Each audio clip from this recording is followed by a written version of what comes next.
Friends welcome back to my channel. आज के होच्छे सानडे और एखन बाजे सकाल बेलाय तोमार 7टा और अनेक दिन पर तोमादेर साथे ब्लग शेयर करछि। एत गरम पड़ेছে ना, सकाल सकाल घुम থেকে उठे गेছি कारण बेशी बेला पर्यन्त ना रान्नाघरे एकदम भालो लागे ना थाकते।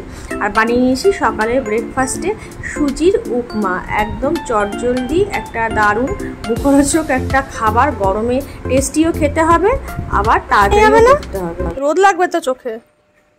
মানুষ যাচ্ছে বাজারে, কি রোদটা হয়েছে। এই অ্যাডিনামটা দেখো, প্রচুর ফুল হয়েছিল, আরও ফুল হয়েছিল, শুকিয়ে যাচ্ছে গরমে।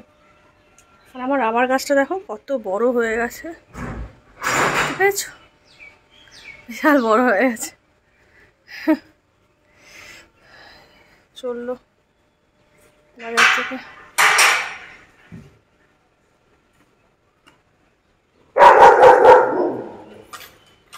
পেছন থেকে লক করে দিচ্ছ?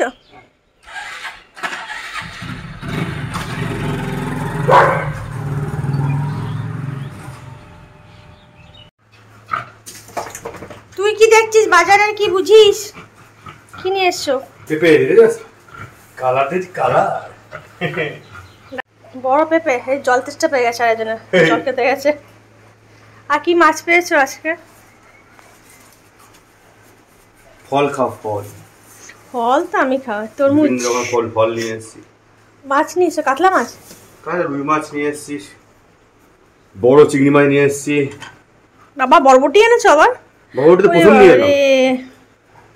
বরবটি বাড়িতে একজনই খায়, এই যে ওই জন্য তো নিয়ে আসা। একজনই খায় বরবটি। একটা বরবটি দিয়ে বসিয়ে দাও, ব্যাস, আর কিছু চাই না। বরবটি তো ওই জন্য তো নিয়ে আসা। শীতকালে বিনস আর গরমকালে। বাবা তুই ফুলকপি নিয়ে এসছো কেন? নিয়ে এসেছি, নতুন ভালো লাগে না, সবজির জন্য নিয়ে এসেছি। ক্ষমা দাও বাবা, এই গরমে ফুলকপি। এই চ, এই এটা ফেলে দেবো। হ্যাঁ চ। বরবটি, বরবতি, বুড়িটা বরবতি খাচ্ছে গো। বরবতি খেতে ভীষণ পছন্দ করে আমাদের বাড়িতে আমার সোনা মা। বরবতি, হ্যাঁ না, বরবটি খায় আর শীতকালে বিনস প্রচন্ড পছন্দের খাবার ওর। খাচ্ছে দেখো, পাকা বুড়ি একটা, পাকা বুড়ি।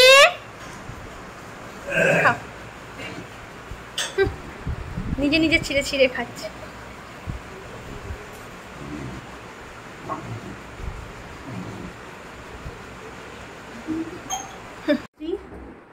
এই যে পর্দা লাগানো হচ্ছে,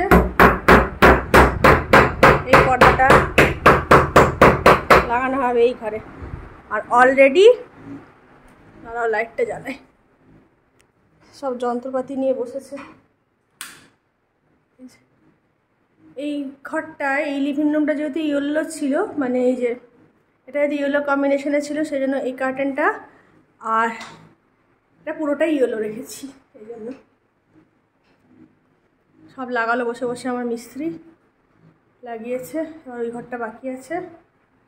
ব্যালকনিটা লাগানোর একটাই উদ্দেশ্য, আমাদের সামনের বাড়িতে তোমার লোকজন চলে আসছে, তো সেই জন্য একটা পর্দা না থাকলে না অসুবিধা হয়। Good morning. তো আজকে হচ্ছে সানডে আর আমাদের এখানে যা গরম তোমরা তো দেখে বুঝতেই পারছো আমাকে কতটা এক্সস্ট লাগছে। আর সেই কারণে অনেকদিন ধরে ব্লগ বানানো হয়নি, মানে একদম ভালো লাগে না, জাস্ট এত গরম না, বাপরে বাপ, পুরো হিট ওয়েভ হচ্ছে। তার মধ্যে আমার প্রচণ্ড ঠান্ডা লেগে যাচ্ছে। ঠান্ডা লাগা থেকে উঠলাম, ওষুধ খেলাম, অ্যান্টিবায়োটিক খেলাম, আবার সেই ঠান্ডা। অ্যাকচুয়ালি জিম টিম করছি, গরমে ঘামছি এত, ওতে আরও ঠান্ডা, গরমে ঠান্ডা লেগে যাচ্ছে। একবার এসি থেকে বাইরে বেরোচ্ছি এসব। তো আজকে সানডে, ভালোতে কিছু খেতেই হবে, কারণ কালকে কদিন ধরে রাত্রেবেলাতে একদম হালকা পাতলা খাবার হয়েছে। দই ভাত, একটা কিছু ভাজা, বা দই ভাতটা থাকছেই, তার সাথে হয়তো কিছু করলাম। তো ভাতটাই ম্যাক্সিমাম খাওয়া হচ্ছে রাতের দিকে। তো সানডে সবার আবদার একটু কিছু ভালো বানাতেই হবে। তো রেগুলার বেসিসে তো বিরিয়ানি বানাই, তো আমি ভাবলাম না, আজকে বানাই হচ্ছে তোমার চিকেন 65 বিরিয়ানি। তো ওই জন্য সানডে বলেই বানাবো। আর মানুষ রাত্রেবেলাতে একটা অন্নপ্রাশন নিমন্ত্রণ রয়েছে, তো আমরা রাত্রেবেলাতে আজকে হটডগ বানিয়ে নেবো। একদম সসেজেস কেনা রয়েছে, এয়ার ফ্রায়ারে ফটাফট করে বানিয়ে নেবো। তো চলো রেসিপিটা তোমাদের সাথে শেয়ার করি। চিকেনটা আগে থেকেই আমি ভিনিগার আর তোমার একটুখানি নুন দিয়ে আর একটুখানি হলুদ দিয়ে আমি ম্যারিনেট করে রেখে দিয়েছিলাম। তারপর এর মধ্যে বেশ কিছুটা কর্নফ্লাওয়ার আমি অ্যাড করে দিলাম, কর্নফ্লাওয়ার দিয়ে মেখে নেবো। আর একটা ডিম ফাটিয়ে দিয়ে দিয়েছি, দিয়ে খুব ভালো করে চিকেনটাকে মাখিয়ে একটু গোলমরিচের গুঁড়োও দিয়েছিলাম আর একটুখানি দিয়েছিলাম তোমার আদা রসুনের পেস্ট, সব দিয়ে চিকেনটাকে খুব ভালো করে মাখিয়ে আমি ম্যারিনেট করে রেখে দেবো। আরও ঘন্টাখানেক মতো আমি ম্যারিনেট করে রেখে দেবো। ফিরে এলাম 1 ঘন্টা পর। চিকেনটা ম্যারিনেটেড অলরেডি করা রয়েছে আর এই যে হোয়াইট রিফাইন অয়েলও রয়েছে। এই হোয়াইট রিফাইন অয়েলের মধ্যে চিকেনটাকে আমি ঢাকা চাপা দিয়ে সিম আঁচ করে গোল্ডেন ব্রাউন করে আমি ফ্রাই করে নেব।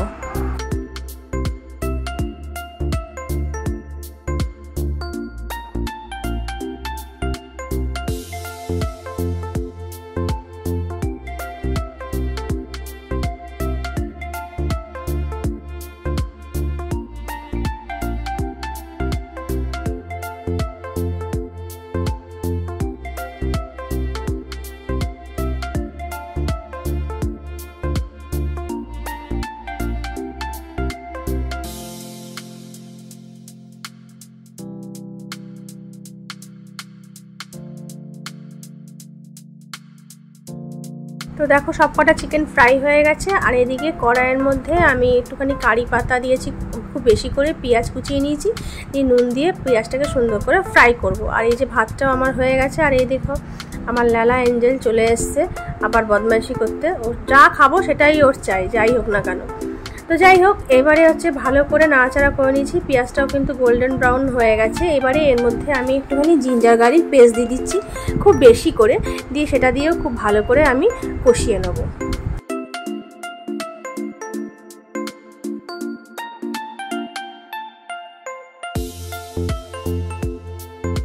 আর অ্যাড করে দেবো একটুখানি হলুদ গুঁড়ো আর একটুখানি কাশ্মীরি শুকনো লঙ্কার গুঁড়ো।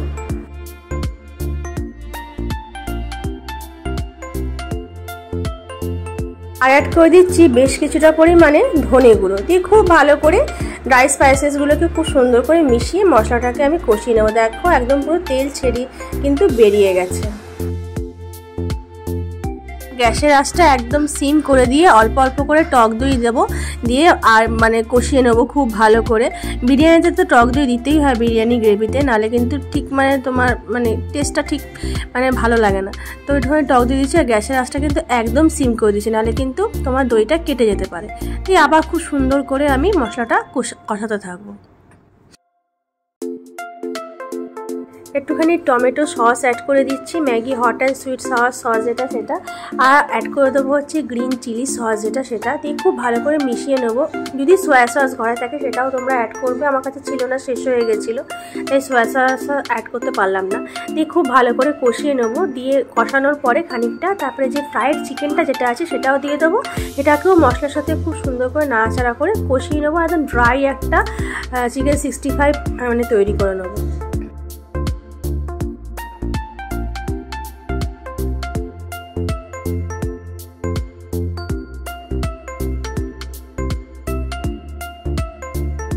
চিকেনটা রেডি হয়ে গেছে, দেখো একদম ড্রাই করে ফেলেছি। এবার যে আমার ভাতটা রেডি ছিল সেই ভাতটা উপর থেকে পুরোটা দিয়ে দেবো।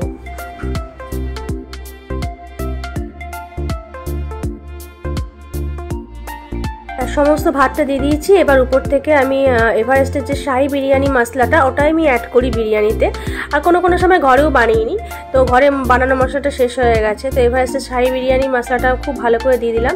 দিয়ে এবার বেশ কিছুটা ঘি আমি ছড়িয়ে দিয়ে দিচ্ছি, আর কেওড়া জল আর গোলাপ জল কিন্তু আমি এতে আর অ্যাড করবো না, তাহলে কারি পাতার গন্ধটা কিন্তু ঢেকে যাবে। একটুখানি সামান্য পরিমাণে ঘি দিলাম, দিয়ে আর কিছুই আমি দেবো না এর মধ্যে, দিয়ে এটাকে সুন্দর করে র্যাপ করে আমি জাস্ট মানে বসিয়ে দেবো। কাঁচা লঙ্কাও গুঁড়ো দিচ্ছি, কাঁচা লঙ্কার ফ্লেভারটাও কিন্তু খুব ভালো লাগে।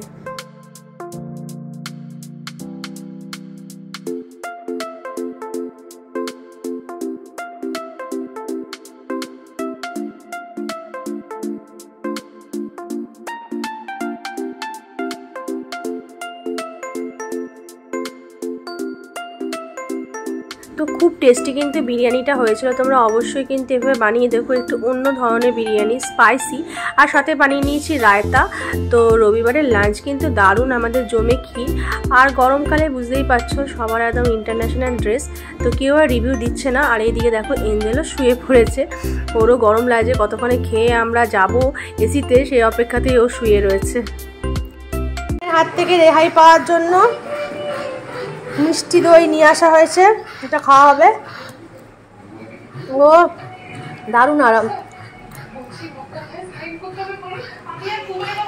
দেখো কেমন করে হাঁপাচ্ছে, দেখো গরমের জন্য এসি অফ করে দিলে এরকম করছে। মেয়েটা খুব কষ্ট পাচ্ছে। ওই মাছটা কত বড়, আমার মাছটা মারা গেছে গো। তাহলে কি করবে? না না মরে যাবে, মরে যাবে, পুরো একদম অবস্থা মরে যাবে। জলে দিয়ে দাও, জলে। চলো এয়ার ফ্রায়ারে এবার হট ডগটা বানিয়ে নিই। এখানে সসেজটা আমি বসিয়ে নিয়েছি, সসেজগুলো তো রেডি, মানে রেডি টু ইট আর কি থাকে, একটুখানি জাস্ট এয়ার ফ্রায়ারে গরম করে নিচ্ছি। আর এই যে এই ব্রেডগুলো নিয়ে নিয়েছি, এই লম্বা লম্বা ব্রেডগুলো, মাঝখানে দেখো এরকম কাট অলরেডি করাই রয়েছে, মাঝখানে কিছুই না, সসেজগুলো ঢুকিয়ে দেবো, একটুখানি মায়োনিজ আর একটুখানি তোমার যেটা হট অ্যান্ড সুইট সস যেটা ম্যাগি, সেটা দিয়ে দেবো, দিয়ে ব্যাস মাঝখানে সসেসটা ঢুকিয়ে দেবো, ঢুকিয়ে দিয়ে উপর থেকে একটু চিজ দিয়ে দেবো, তাহলেই তৈরি হয়ে যাবে হট ডগ। আর দিয়ে এয়ার ফ্রায়ার একটুখানি বসিয়ে নেবো, তাহলেই হয়ে যাবে। খুব ইজিয়েস্ট হয়েছে, এত সুন্দর হট ডগ হয়েছিল কি বলবো তোমাদের। একটু গোলমরিচও অ্যাড করে দিচ্ছি।